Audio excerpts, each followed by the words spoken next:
ఇక మంచి మార్కులు ఫస్ట్ వచ్చాడు, 500 చిల్లర ఎంతో వచ్చినాయి అట్టుకుంది. ఇక ఇంటర్మీడియట్ గుంటూరు చేర్చారు. గుంటూరు చేర్చిన తర్వాత అరోరా అని ఒక ఇంటర్మీడియట్ ఫస్ట్. ఆ 2 సంవత్సరాలు అక్కడ ఏకపాత్రాభినయం ఇవన్నీ చేసుకుంటా, కాలేజీ రూమ్మేట్స్ ఉంటారు కదా, వాళ్ళతో చేస్తుంటే సార్ చూడటము, అరే మీరు మాట్లాడొద్దు వీడి దగ్గర ఏదో వ్యవహారం ఉందని చెప్పి బ్యాక్ నుంచి ఉంటే మళ్ళీ సార్లో ఫ్రంట్లో ఇటు మళ్ళీ చూసి అమ్మ సార్ వచ్చారని వాడు విడి పడుతుంటే ఏం లేదురా లాగిచ్చు చెప్పేసే ఏం కాదు అని అంటే ఇక అట్లా ఆ ఇంటర్ నుంచి బీటెక్ వచ్చిన తర్వాత మొదలైందండి వాడికి అసలు ఒక ఏదో అంటే మా అత్తయ్య గారు అబ్బాయి ఉన్నాడు కదా చిన్నప్పటి నుంచి, ఆ మెడ్రాస్ నుంచి వచ్చి వాడు ఆ కబుర్లు చెప్తుంటే అందరం అలా కూర్చునేవాళ్ళం. ఈ పిల్లోడు మరీ మురిసిపోతా కూర్చునేవాడు. మా బావగారు అనేవాళ్ళు, అరే వాడు చిన్నపిల్ల బాలనటుడిగా తీసుకెళ్ళంటే అన్నయ్య నువ్వు ఇప్పటి నుంచే నేర్పొద్దు, వాడు రేపు చదవాలి, ఇప్పటి నుంచే అలా ఎన్ని పెట్టుకోవద్దు అని చెప్పి అనేవాడు. అంటే వాడు మనసులో ఎప్పుడైనా బాబాయ్ అక్కడ ఉన్నాడు, నేను చదువుకుంటే ఎప్పుడైనా వెళ్ళొచ్చు, నాకు ఒక ఎంట్రీ ఉందన్నది ఒకటి మైండ్లో ఉంది. ఇక అలా గుంటూరులో ఆ విజ్ఞానంలో చదివేటప్పుడు ఈ సెకండ్ ఇయర్ థర్డ్ ఇయర్ నుంచో ఏమనుకుంటానండి, ఆ విజ్ఞాన మహోత్సవం అని ఏదో జరిగినాయి నాటికలు, అందులో బెస్ట్గా మళ్ళా షీల్డ్స్ రావటం, వీడు చేసినవి బెస్ట్గా రావటం, అక్కడి నుంచి ఆ సార్లు కానీ అప్పుడు దాకా బ్యాక్ బెంచ్లో కూర్చున్నాడు, అంటే ఇంట్రెస్ట్గా చదవలేదు. వాళ్ళ నాన్నగారు కూడా వెళ్ళి వీడు అసలు ఏంది మనకి ఇంటికి ఇవి వస్తున్నాయి అంటే ఇది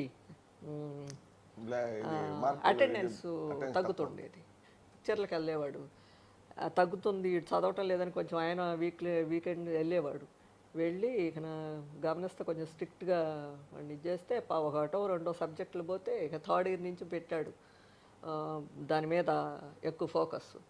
ఇక అంతా అయిపోయింది సబ్జెక్టులు. ఆ షీల్డ్ తెస్తే నేను అపురూపంగా వాడిని ఏంటంటే ఆ షీల్డ్ ఇవాళ నా పెద్ద షీల్డ్ వచ్చేసరికి నాకు ఇంకా అది ఒక దీనికి వచ్చామేమో ఇప్పుడు మామూలుగా అయిపోయింది, ప్రతిదీ అక్కడ పెట్టుకొని చూసుకోవటం వాడికి అది ఒక ఆనందం అన్నమాట.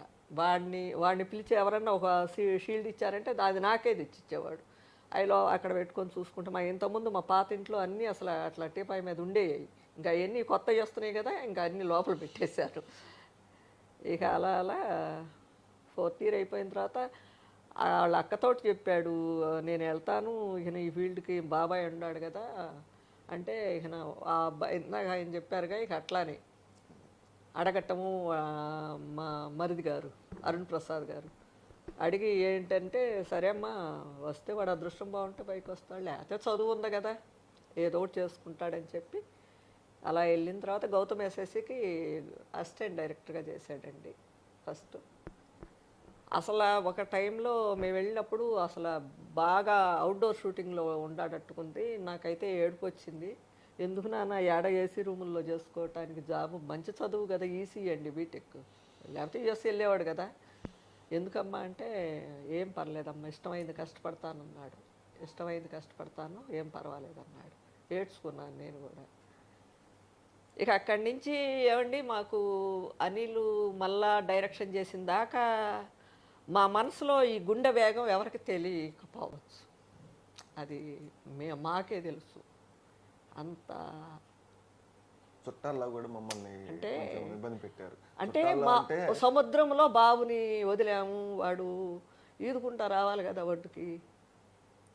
అది అంటే మా అమ్మాయితో నేను షేర్ చేసుకుంటే, అమ్మ సినిమా అంటే అనిల్ ఎప్పుడో తెస్తాడు, అసలు రెండో మా మరిది గారు అరుణ్ ప్రసాద్ గారు గౌతమ్ ఎస్ఎస్ ఇప్పుడు సెకండ్ అప్పుడే సినిమా చేసేరా అన్నాడు.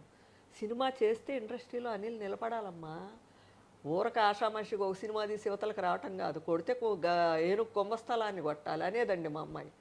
అవన్నీ మేము అప్పుడు చెప్పుకునేవి కాదు, ఇవాళ ఆనందంతో చెప్పుకోగలుగుతున్నాము. అలా ఇప్పుడు మాకు ఒక మంచి బిడ్డ అండి, వాడు ఇవాళకి విలువలు తెలిసిన బిడ్డ, తల్లిదండ్రిని ఎలా చూసుకోవాలి, అక్కని ఎలా చూసుకోవాలి, వాడి భార్య వాడి పిల్లల్ని ఎలా చూసుకోవాలన్నది ఇంకా అంతకన్నా మంచి బిడ్డ ఏమో అందరికి ఉంటే ఉండొచ్చేమో, కానీ సంపూర్ణమైన ప్రేమ మాకు అందింది. చిన్నప్పటి నుంచి మీతో చాలా బాగా ఉండేవాళ్ళు, మీరు బాగా ఎంకరేజ్ చేశారు.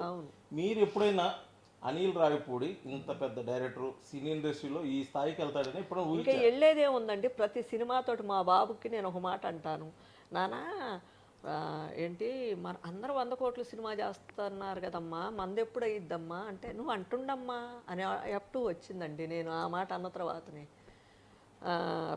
అనేవాడు.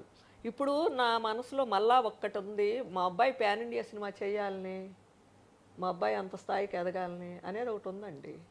బాగుంది, భగవంతుడు ఆశీస్సులు కూడా ఉంటే అది కూడా చూడాలని ఇష్టంగా ఉంది. అది టెన్షన్ పడకుండా అది ఇప్పుడు దాకా చేసినవన్నీ వాడికి మంచి బ్లెస్సింగ్స్ వచ్చినాయి. అలాగే అది కూడా నేను ఎట్లా అంటే ఏదో చేస్తాడని కాదు, అది వాడికి కరెక్ట్ అనుకుంటేనే ఏమని దేవుణ్ణి అడుగుతా. ఏమండి మా బాబు చేస్తే ఇది కరెక్ట్ అనుకుంటేనే ఏమని అడుగుతా, లేకపోతే అంత బరువు మనం పెట్టుకోవద్దు, అంత బాధ్యత మనం అట్లా. చదువు అయిపోయిన తర్వాత కామన్గా అందరూ చూసేది ఇతర దేశాల వైపు. కానీ ఒక్కసారిగా అంటే మీరు ఇందాక చెప్పినట్టు సముద్రంలో వదిలేసామని చెప్పేసి సినీ ఇండస్ట్రీకి వెళ్తున్నారంటే, మీరు ఇందాక చెప్పారు గుండు వేగం కూడా మాకే తెలుసు, ఎవరికి చెప్పలేని పరిస్థితి. అటువంటి టైంలో మీరు తల్లిదండ్రులుగా అబ్జెక్ట్ చేయడం కానీ, అంటే వద్దురా ఏదైనా ఉద్యోగం చేసుకొని చెప్పడం కానీ, ఏదైనా సలహాలు ఇవ్వడం కానీ చేశారా? జరగలేదండి. అంటే మాకు రైటర్గా బాబు పేరు ఒక 2 సంవత్సరాల తర్వాత గౌతమ్ ఎస్ఎస్ నెక్స్ట్ ఫిలిం కాడి నుంచి రైటర్గా శంఖం నుంచి వచ్చింది. ఏంటంటే మా అబ్బాయి రైటర్గా ఇది ఒక స్కేల్ ఉందన్నది ఒక మంచి ఆనందం వచ్చింది.